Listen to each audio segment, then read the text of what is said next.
Imagina esto.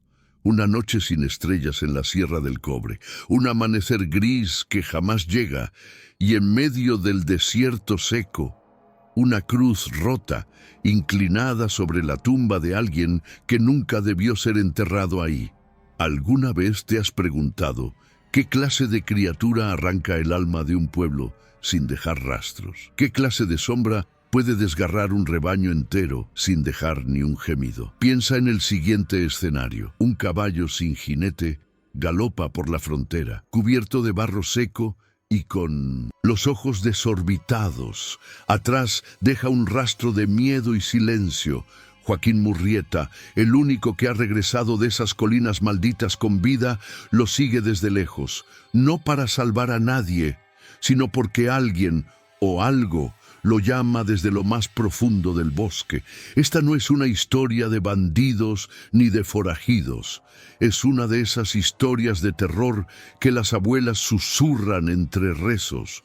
Una de esas leyendas del viejo oeste que nadie se atreve a confirmar, pero que todos temen. Porque esta vez el enemigo no tenía rostro. Tenía colmillos, tenía garras y aullaba bajo la luna como si arrastrara una condena ancestral. Joaquín no lo buscaba, pero cuando el pueblo de San Rosario lo llamó, ya era tarde. Las huellas estaban ahí, entre la sangre seca del ganado. El viento traía consigo algo que no era humano, y el eco de los uños aún se escucha, dicen, cuando el cielo se tiñe de rojo. El hombre lobo no es un cuento para asustar niños, es una advertencia que se arrastra entre los huesos del desierto. Bienvenido al canal Los Pesadillos de Murrieta, donde las leyendas malditas del desierto y las sombras que nadie se atrevió a nombrar vuelven a respirar. Si estas historias te estremecen, suscríbete y únete a nuestra cuadrilla maldita. Sin más demora, vamos directo al punto. Cuando Joaquín Murrieta desmontó frente a la última cabaña habitada en la ladera norte de la sierra, el viento dejó de soplar como si el propio desierto contuviera el aliento. La estructura parecía sostenerse por pura memoria. Madera vieja, tejado vencido y un umbral desgastado por los pasos de fantasmas. Al empujar la puerta, un crujido agudo partió el silencio en dos, como una advertencia demasiado tarde. Dentro lo esperaba una mujer de rostro marchito, ojos enterrados bajo años de insomnio y manos tan delgadas que temblaban al sostener una taza de barro. Magdalena, así se llamaba, viuda de un minero desaparecido hacía más de 2 inviernos. Su voz era apenas un eco, como si el miedo le hubiera comido las palabras.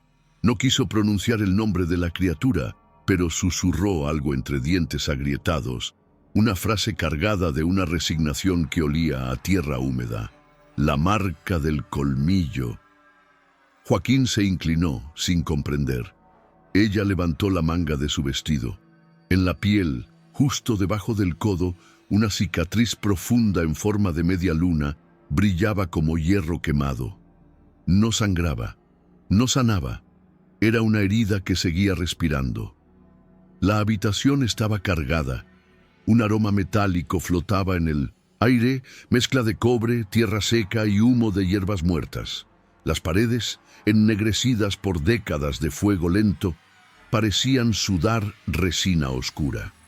Sobre una viga carcomida colgaba un amuleto extraño, atado con fibras de cactus, huesos de coyote entrelazados, con lo que Joaquín identificó, con un escalofrío involuntario, como colmillos humanos. El objeto se balanceaba sin viento, como si respondiera a una presencia invisible que acababa de entrar con él. «¿Por qué sigues aquí?», preguntó Joaquín, sin elevar la voz. Ella no respondió con palabras. Señaló una caja de madera apoyada junto al fogón. Dentro había dibujos torpes hechos con carbón, rostros deformes, paisajes ardidos por el sol, símbolos tallados una y otra vez como si su repetición fuera una forma de defensa. En cada hoja, en algún rincón, aparecía la misma figura, una silueta agazapada, con ojos largos y una mandíbula que se extendía demasiado para ser humana. Magdalena volvió a hablar, pero esta vez sin mirarlo. No es un animal, es castigo, es antiguo, antes que los mapas, antes que los nombres. Joaquín sintió que algo se movía afuera. No lo vio, pero lo sintió. Como si las piedras recordaran algo que él no debía preguntar. Como si la montaña supiera que su silencio estaba a punto de romperse. En el rincón más oscuro de la cabaña, donde la luz del candil no alcanzaba, algo raspó la madera. Fue un sonido leve, pero hiriente. Joaquín dio un paso atrás. La mujer no se inmutó. El que escucha ese sonido ya fue elegido, dijo. Él quiso salir. Su instinto gritaba, pero algo en los ojos de Magdalena, ese brillo muerto, esa resignación antigua, lo obligó a quedarse un momento más. Miró el amuleto, los dibujos, la herida abierta que no cerraba. Todo olía a advertencia. Todo parecía decirle que ya era demasiado tarde. Cuando finalmente montó su caballo y descendió por el sendero, el silencio lo acompañó como una sombra pegada a la nuca. No miró atrás, pero supo que ella lo hizo. Y supo también que, aunque no volvió a ver a Magdalena, esa noche no fue la última vez que soñó con su voz, ni con la marca, porque hay heridas que no cicatrizan, solo esperan. Y en ese rincón olvidado del oeste, bajo la corteza seca del miedo, algo antiguo se había despertado. Fue Magdalena quien lo llevó hasta allí, sin hablar, sin mirar atrás. Caminó como si el suelo no le perteneciera, como si cada paso se deshiciera en polvo. La vegetación se volvía más cerrada, el aire más espeso y el silencio ya no era natural. Cuando llegaron a la entrada de la antigua mina de plata, sus ojos brillaban con un pavor antiguo. Señaló la boca de piedra sellada con tablones corroídos y varas de hierro retorcido y dijo con voz hueca: «Aquí vive el demonio». Y entonces se desvaneció entre los árboles, como si nunca hubiera estado ahí. Murrieta se quedó solo frente a aquel umbral olvidado por Dios y por los mapas. Las tablas parecían hinchadas por dentro, como si ocultaran algo que respiraba lento y con hambre. El metal oxidado goteaba una baba negra sobre la tierra seca.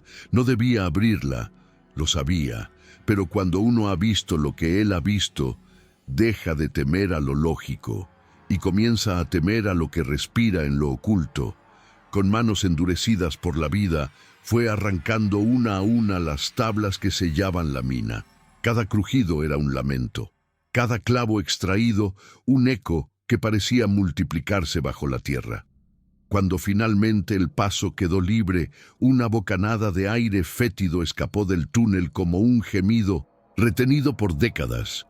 El olor era imposible, carne vieja, agua estancada, óxido y algo más, algo que no tenía nombre, pero sí memoria. Entró con la lámpara alzada, los ojos abiertos y la pistola tensa en la mano. La mina no era solo una cavidad olvidada, era una herida abierta en la montaña. Goteaban líquidos desde el techo, los muros parecían supurar. A cada paso, el barro espeso tragaba sus botas, y entonces comenzó a verlos. Primero, restos de sillas de montar y herraduras partidas. Después, huesos dispersos, como si algo los hubiese masticado con desprecio. Más adentro, fragmentos de ropa de faena desgarrada y botas sin dueño. Las paredes estaban marcadas con símbolos indígenas que Murrieta no conocía, tallados con furia, con desesperación, como si alguien hubiera querido sellar algo o advertir a quien entrara. Y luego lo vio. Una cadena oxidada aún amarraba un tobillo humano, o lo que quedaba de él, a una piedra negra, lisa y caliente al tacto, como si aún respirara por dentro. No había sangre, solo una piel reseca que parecía parte del mineral. Al lado, tallado en la roca con uñas, estaba el mensaje: Yo fui hombre. Murrieta se quedó de pie, mudo. No sabía cuánto tiempo llevaba allí. La lámpara temblaba en su mano. No por el viento, sino por algo más cercano, más real. Porque en ese momento, detrás de él, algo rascó la piedra. Un sonido lento, profundo, inhumano. Se giró de golpe, pero no había nada, solo oscuridad. Pero esa oscuridad lo miraba. Salió de la mina sin correr. No podía. Las piernas eran plomo y el alma, una cuerda tirante al borde del quiebre. Afuera, el mundo seguía callado. No encontró a Magdalena, ni rastros, solo huellas desordenadas que se perdían entre los matorrales como si algo con más de 2 piernas, hubiese salido antes que él. Murrieta montó su caballo y descendió, con los oídos llenos del eco de esa frase. Yo fui hombre, como si quien la escribió aún supiera que estaba ahí dentro. La mina no estaba vacía, nunca lo estuvo. Solo esperaba al próximo. Cuando el sol se perdió detrás de las colinas y la luz fue devorada por el horizonte, una niebla espesa comenzó a descender por la montaña. No era bruma común, tenía peso, como si arrastrara consigo las memorias de los que ya no estaban. Era el tipo de niebla que cubre los huesos antes de que alguien se atreva a enterrarlos. Murrieta encontró una pequeña abertura entre los árboles secos y torcidos y decidió pasar la noche allí. Encendió una fogata con ramas quebradas, pero la llama apenas se sostenía, débil, como si supiera que no debía iluminar lo que se ocultaba entre los árboles. El silencio cayó sobre el bosque de forma antinatural. Ni un grillo, ni un soplo de viento, ni el murmullo de las hojas. Todo se detuvo, incluso la tierra parecía contener la respiración. Joaquín conocía ese tipo de silencio, el que antecede a lo innombrable. Sentado junto al fuego, con el rifle descansando sobre las piernas, afilaba su pensamiento contra los recuerdos. Pero algo se movió a lo lejos, entre los troncos, pesado, ágil, demasiado grande para un hombre, pero con un andar que aún imitaba al de uno. El caballo se inquietó, giró la cabeza con violencia, relinchó una vez y trató de soltarse, y entonces un aullido, largo, roto, imposible de ubicar, rasgó la niebla y la calma. No era de lobo, ni de ningún animal que tuviera derecho a ese sonido. Era algo hambriento y antiguo. El caballo se encabritó, rompió la soga y huyó entre los árboles como si escapara de una condena que no era suya. Murrieta se puso de pie, giró con el rifle firme en las manos, miró a un lado, al otro, pero los pasos vinieron desde atrás. Se volteó de golpe, y allí estaban, 2 ojos, amarillos, fijos, brillaban con un resplandor húmedo desde lo profundo de la niebla, no parpadeaban, no se movían, solo lo miraban, como si supieran quién era, como si ya lo hubieran visto antes, mucho antes. La figura era grande, desproporcionada, inmóvil, pero lo que más dolía era el silencio que la rodeaba, un silencio que no era ausencia de sonido, sino presencia de algo más, algo que lo observaba por dentro. Joaquín levantó el rifle, pero el ser se desvaneció sin hacer un solo ruido. No huyó, no se escondió, simplemente dejó de estar, y la niebla volvió a cerrarse como una herida. Murrieta se quedó solo, con los latidos golpeándole los oídos y una certeza clavada en el pecho. No estaba siendo cazado por un animal, estaba siendo elegido, y lo peor es que no sabía para qué. Esa noche no cerró los ojos, ni en las siguientes, porque desde ese momento, incluso cuando dormía, sabía que en algún lugar de la oscuridad, esos ojos seguían ahí, esperando. El amanecer llegó sin luz, como si el sol hubiese olvidado ese rincón maldito del desierto. Murrieta despertó tumbado sobre la tierra fría, con el cuerpo ardiendo por dentro y un sabor metálico en la boca. El hombro derecho le dolía como si una brasa hubiera sido enterrada bajo la piel. Al intentar incorporarse, sintió cómo la fiebre lo anclaba al suelo. No recordaba haber dormido, tampoco cómo había terminado allí, pero la sangre seca en su camisa y el temblor en sus huesos le contaron lo que la memoria se negaba a mostrarle. Al examinarse, encontró las marcas. No eran arañazos ni cortes comunes, eran huellas profundas, curvas, como de colmillos descomunales que habían alcanzado su carne, sin atravesarla. Solo lo suficiente para dejarle una señal, una advertencia, una promesa. Entonces vinieron las visiones. Primero fueron sombras alrededor del fuego, cuerpos envueltos en pieles antiguas que danzaban al ritmo de tambores invisibles. Luego, una lengua extraña, susurrada en su oído como un rezo roto. Náhuatl antiguo, entrecortado, lleno de palabras que ardían más que la fiebre. No las entendía, pero sabía que no eran bendiciones, eran maldiciones. Y en medio de las voces y el humo de la alucinación, apareció ella, Magdalena, pero no era la misma. Su rostro parecía hecho de cera derretida, con los ojos torcidos por el miedo y la boca sellada con hilos negros. Le miraba sin parpadear desde la distancia, como si ya no fuera una mujer, sino una advertencia arrastrada desde otro tiempo. Joaquín se tapó los oídos, cerró los ojos, gritó en silencio. Pero las imágenes seguían allí, incluso cuando todo volvía a calmarse. Sabía que algo dentro de él había cambiado. No era solo la fiebre ni el delirio, era otra cosa, algo más antiguo, más hondo, algo que había entrado por la herida y ahora respiraba dentro de su pecho. Había sido marcado, tocado por el lobo, y aunque la carne aún resistía, su alma comenzaba a ceder, porque algunas mordidas no buscan desgarrar, solo abrir la puerta. El camino hacia el pueblo era una cicatriz en la ladera, y Murrieta lo descendió con el pecho tenso, como si el aire ya supiera lo que venía. Al llegar, solo encontró cenizas.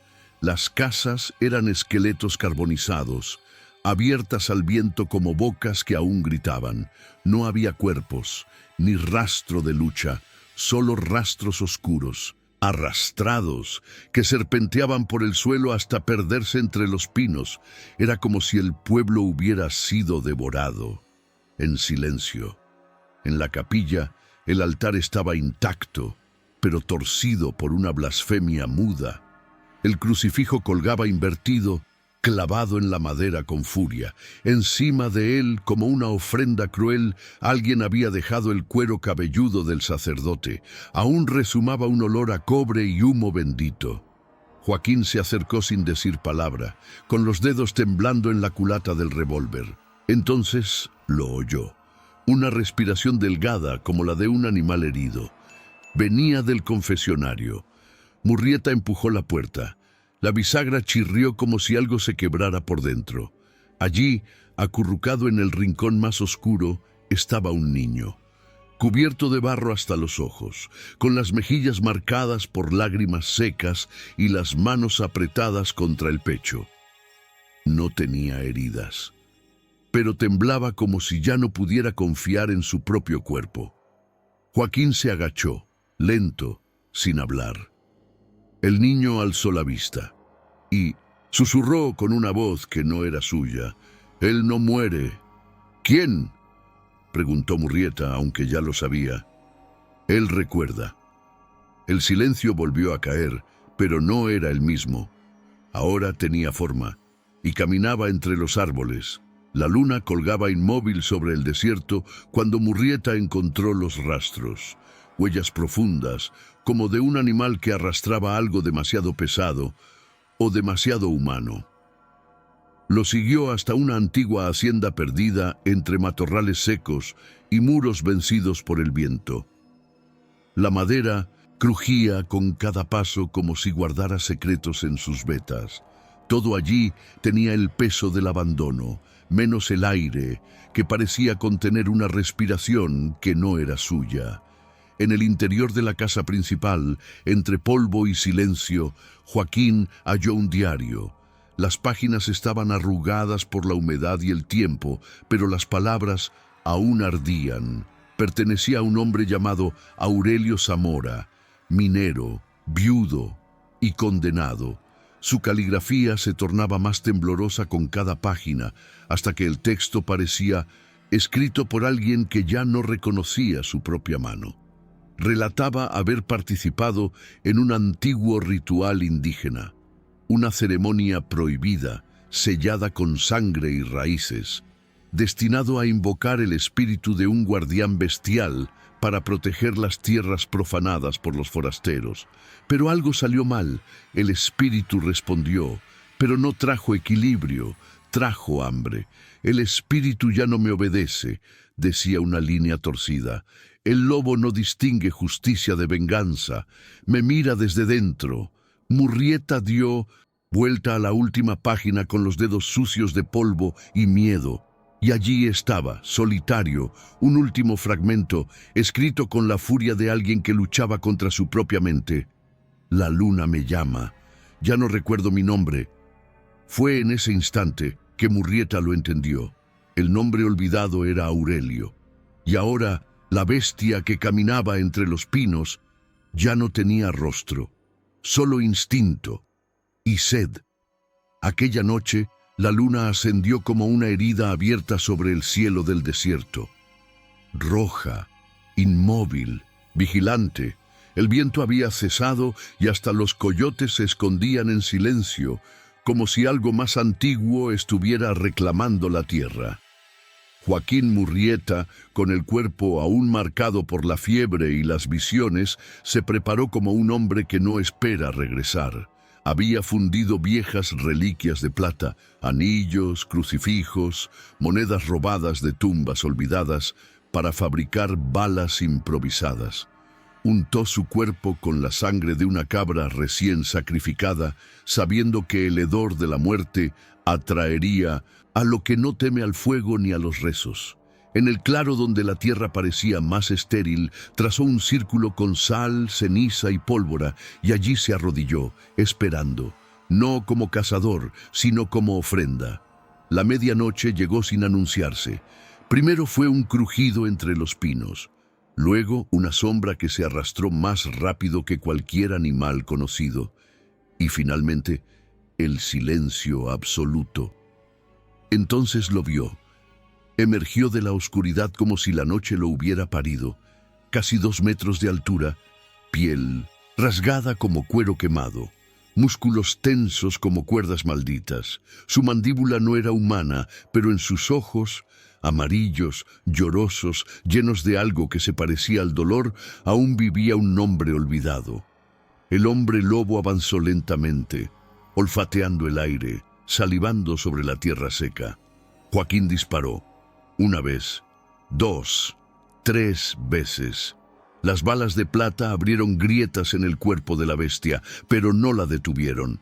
El monstruo rugió, más con rabia que con sufrimiento, y saltó sobre el círculo, como si nada lo pudiera contener. Murrieta cayó de espaldas, el corazón a punto de estallar, mientras el aliento caliente de la criatura se acercaba a su rostro, y entonces lo dijo. «Aurelio», susurró con la voz de un hombre derrotado. El monstruo se detuvo, tiritó, sus garras temblaron. En sus ojos por un instante hubo memoria, nombre, culpa, como si dentro de esa carne deformada aún quedara una chispa del minero que una vez rezó bajo esa misma luna. No huyó, no atacó, solo se arrastró hacia atrás, gimiendo como un niño herido, y se desvaneció entre la niebla, dejando tras de sí el sonido de cadenas que arrastraban fantasmas. Murrieta no supo si lo había salvado el disparo, la plata o el nombre, pero entendió algo peor. Esa criatura no solo recordaba su humanidad, también recordaba a quienes la habían traicionado. La criatura escapaba a duras penas, arrastrando su cuerpo desgarrado entre las sombras de la madrugada. Su aliento era áspero, irregular, y cada movimiento dejaba un rastro oscuro de sangre sobre la tierra húmeda. Joaquín Murrieta lo seguía desde lejos, tambaleando, con la camisa rasgada, los labios partidos y la pólvora aún impregnada en las manos. Sentía el corazón pesado, no por el cansancio, sino por algo más antiguo: compasión. El rastro lo condujo hasta una grieta profunda entre las rocas, una hendidura olvidada por la luz, donde el viento no entraba y los ecos parecían gemidos atrapados. Allí, entre piedras rotas, la bestia cayó de lado. Su cuerpo temblaba, cubierto de heridas abiertas. Los ojos, sin embargo, ya no brillaban con furia, sino con súplica. Murrieta se acercó con cautela, apuntando con su rifle. Entonces, una voz rasposa, casi humana, emergió entre los dientes manchados. «Mátame, antes de que me olvide de todo». Joaquín dudó. Durante toda la cacería había pensado en destruirlo, pero ahora, frente a esa cosa rota y ensangrentada, no veía un monstruo, sino un reflejo de todos los hombres que se pierden en la guerra. En sus ojos aún quedaban pedazos de un nombre, de una promesa, de un pasado. Cayó de rodillas frente a él. El rifle bajó poco a poco. El silencio era absoluto. Ningún ave, ningún crujido de ramas, solo el sonido de dos respiraciones, una que moría y otra que se resistía a matar. «Perdóname», susurró Murrieta con voz quebrada. Disparó una sola vez. El sonido fue seco, contenido, como si la montaña entera lo tragara para que nadie más lo oyera. El cuerpo se estremeció una última vez y quedó inmóvil. Bajo la tenue luz del alba, la transformación comenzó. Los pelos comenzaron a caer, las extremidades a encogerse, las garras se replegaron. La piel rasgada se reabsorbía lentamente, revelando un cuerpo humano delgado, envejecido y cubierto de cicatrices. Era un hombre desnudo, frágil, con lágrimas secas en los ojos y los labios partidos en una expresión de alivio, o tal vez de miedo. Murrieta permaneció allí, de pie ante el cadáver. No sentía victoria, solo un peso profundo en el alma. El hombre que había matado no era un enemigo, era una advertencia, porque la verdadera maldición no estaba en la criatura, sino en lo que dejó dentro de él. Joaquín Murrieta cavó con las manos rotas y la mirada perdida. No rezó, no gritó, no pidió perdón. Solo hundió la estaca de plata en el pecho aún tibio del hombre lobo y comenzó a cubrirlo con piedras, una tras otra, como si intentara tapar un secreto que nunca debió respirar. Cuando terminó, grabó sobre una roca con la punta de su cuchillo: «Aquí duerme lo que no debió despertar». Luego se alejó sin volver la vista. Nunca regresó a la Sierra del Cobre. Jamás pronunció el nombre de Aurelio, pero algo en sus ojos había cambiado para siempre. Ya no buscaban oro, ni venganza, ni justicia. Solo buscaban silencio. Los años pasaron, las minas se cerraron. El polvo cubrió los senderos y el eco de los disparos se perdió entre las piedras. Pero en ciertas noches de invierno, cuando la luna llena cuelga sobre el desierto como un ojo que todo lo observa, algunos dicen haber visto la silueta de un hombre solitario con sombrero negro, de pie entre las montañas, mirando al horizonte como si esperara o recordara. Otros aseguran haber escuchado aullidos entre las grietas, aullidos que no son de coyote ni de viento.